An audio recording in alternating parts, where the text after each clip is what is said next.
Richard Martineau. Les commentaires haineux prennent certains animateurs. Martineau s'en régale. Pic Turmel a été arrêté. Tiens, je pourrais en parler avec Nick Payne. Nick Epic. Ce serait bon. Nick Epic, ce serait bien ça. Alors, on va en parler avec Félix Séguin. Merci, Félix, d'avoir pris le temps. Je sais que tu es très occupé. Tu as pris le temps de venir ici. Donc, il a été arrêté en Italie. Oui, on a eu la confirmation en début d'après-midi, selon des sources européennes, que Dave Turmel avait été arrêté à Rome. Alors, il a été arrêté, selon nos informations, pour un délit qu'il aurait commis en sol italien.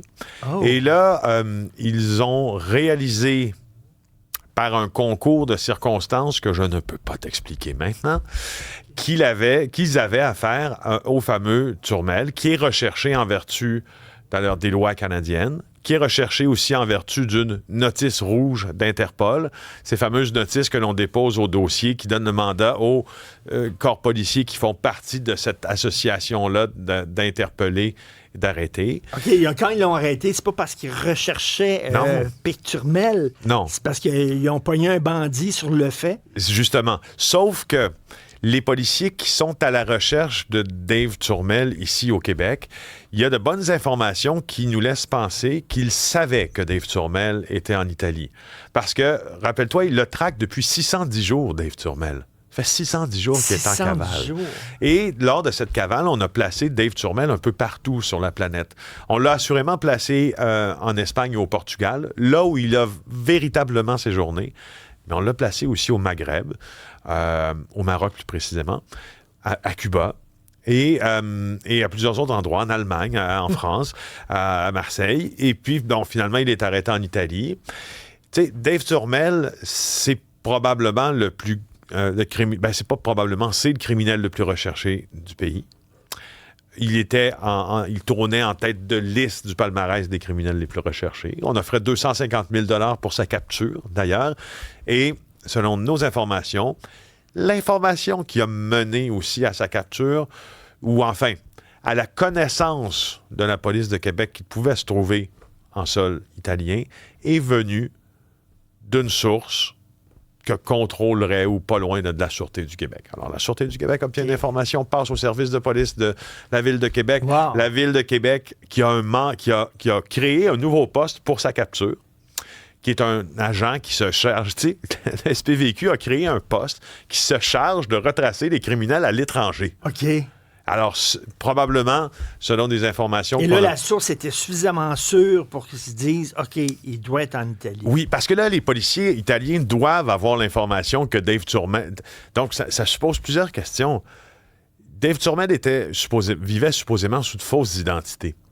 Alors, soit que les policiers étaient aussi en possession de ces fausses identités, puis ils étaient capables de lier la fausse identité au vrai criminel, tant les policiers italiens que québécois, puis ils avaient toute la même information, puis ils l'ont arrêté, puis là, voilà. Eh bien, écoute, est-ce que ça se peut qu'il n'y a pas rien que la police qui le cherchait?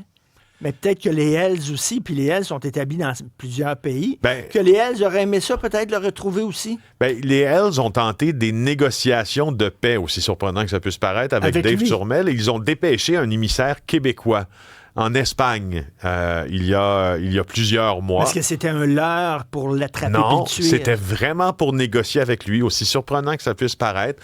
Et ça montre la faiblesse des Hells, là, parce qu'avant, jamais les Hells auraient négocié avec un gars qui leur tenait tête comme ça. D'ailleurs, c'est un schisme au sein du chapitre de Québec des Hells Angels, car certains membres de l'organisation étaient très mécontents que les Hells Angels courbent les chines comme ça puis acceptent de négocier avec un gars qui refusait de leur payer leurs taxes sur les redevances de vente de drogue. Oui. Alors, ça n'a pas fait l'affaire de tout le monde. C'est Mario Auger, surnommé Banane, qui s'est rendu en Espagne. Je sais que tu aimes les surnoms comme ça, qui s'est rendu en Espagne pour, Banane Auger. pour tenter de négocier avec Dave Turmel. Il semble que c'est négocié. Ils se sont, je pense, soit que il y a une théorie qui veut que Dave Turmel ait posé un lapin au fameux Mario Auger, Banane Auger, Et une autre théorie veut que des négociations aient eu lieu puis qu'elles aient achoppé. Alors, Est-ce que souvent, dans les histoires que tu as écrites avec ton camarade Éric Thibault, souvent, tu sais, c'est des gens, quand ils se font pincer par la police pour avoir une peine de prison moins sévère, ils changent leur chemise, puis bon, ils donnent des informations. Est-ce que lui pourrait faire ça ou c'est pas un tueur à gages? C'est pas quelqu'un qui a vraiment des informations à Mais il vendre, est formé à l'école des durs quand même, Dave Turmel. T'sais, il est formé à l'école de ceux qui ne parlent pas, c'est l'impression qu'on a. Et puis, il a créé un gang qui s'appelle le BFM, le Blood Family Mafia, rappelons-le. Et sous sa gouverne, il avait plusieurs soldats disponibles pour commettre des actes de violence inouïs qu'on n'avait jamais vus au Québec.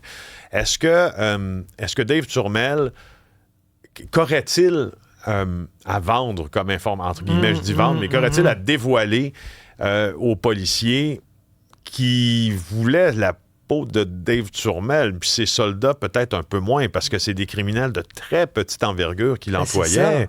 Alors, tu sais, c'est un peu... Je pense qu'il n'y a pas beaucoup de... je pense qu'il n'y a pas beaucoup de levier. Il n'y a pas le gros bout du bâton. Je crois pas. Et c'est-tu le genre de gars qui, à un moment donné, on va apprendre qu'il s'est fait tuer à coups de barre de fer dans la douche? Bien, c'est sûr qu'il quand il va revenir au Québec, Dave Turmel va être en danger. Assurément, il va être en danger parce qu'il est peut-être d'ailleurs plus en danger dans une prison qu'en liberté. Alors, c'est bon. Là, il faudra voir comment sa détention se passe. Là, maintenant, le BFM, son gang, a des ailes qui leur sont consacrées dans différents centres de détention au Québec. Peut-être sera-t-il un peu plus protégé. Quoi qu'il en soit, c'est pas demain qu'on va voir Dave Turmel arriver au Québec. Hein. Oublie pas, il s'est fait arrêter pour un délit en Italie. Avant qu'il revienne ici, il va falloir que la justice italienne ait fini avec lui. Et je te pose une question, philosophique, là. Est-ce que c'est le rôle du système de justice de protéger des bandits à l'intérieur des prisons? D'un moment donné, on t'a arrêté, t'es en prison, débrouille-toi, mon gars. Voilà, question rhétorique. Est-ce que c'est le rôle de justice, est-ce que c'est le rôle du système de justice d'empêcher qu'un crime soit commis? Oui. Alors, est-ce que c'est le rôle du système carcéral d'empêcher, qui est un des bras armés de la justice, que des crimes soient commis dans son enceinte? Avec plus ou moins de succès. Bonne question, hein? Mais bonne question. Voilà. Alors, Félix a acheté la biographie du juge Falcone qui a lutté contre la mafia avec un courage incroyable, qui s'est fait tuer. Si vous avez vu le dernier reportage de Félix en Sicile, c'était passionnant. Il est allé sur les lieux où Falcone s'est fait tuer, justement. Ils ont fait sauter un bout de l'autoroute. Roberto Saviano, qui a écrit Gomorrah, grand journaliste italien, vient d'écrire la biographie de Falcone, 600 quelques pages. C'est disponible depuis hier dans les librairies au Québec. Et toi, tout de suite, boum! Je t'en avais parlé hier. Donc, il est sorti cette semaine. Il est disponible, je pense, depuis 2 jours. Je suis allé à ma librairie de quartier me le procurer. Je conduisais ma mère dans un rendez-vous médical hier et je tenais le livre contre moi si fort. Elle a dit, coudonc, qu'est-ce qu'il y a avec ce livre-là?